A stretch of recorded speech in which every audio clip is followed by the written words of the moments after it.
siya ay nahilo at biglang natumba. Napaupo sa sahig, hawak ang sumasakit na ulo. Isang araw, dahil sa sobrang pagod at sobrang dami ng pinagawang trabaho kay Maria kahapon, siya ay nagkasakit at sobrang masama ang pakiramdam ni Maria.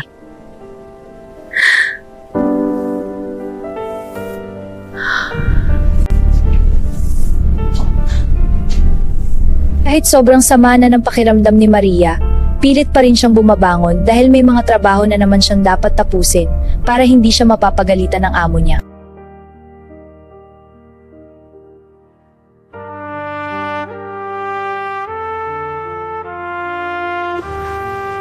Grabe, nangihinan ako. Sobrang sama ng pakiramdam ko. Kailangan ko pang magtrabaho. Baka mapagalitan ako ng amo ko.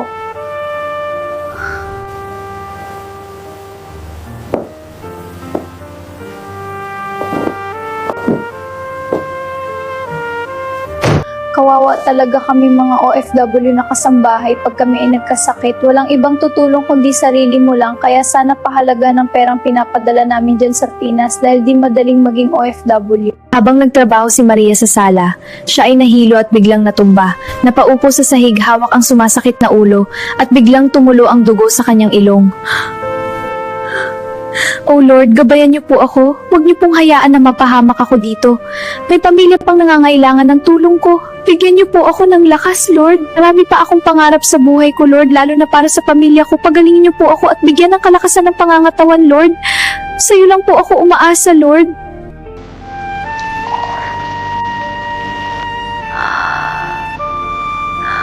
Gusto ko na sanang umuwi para makapagpahinga naman na mahaba.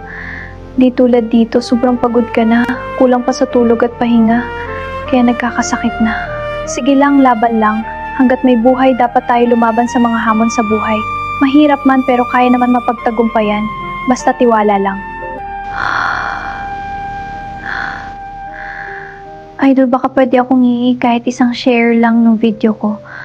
Sobrang malaking tulong na po yun sa akin. Maraming salamat sa iyo, Idol.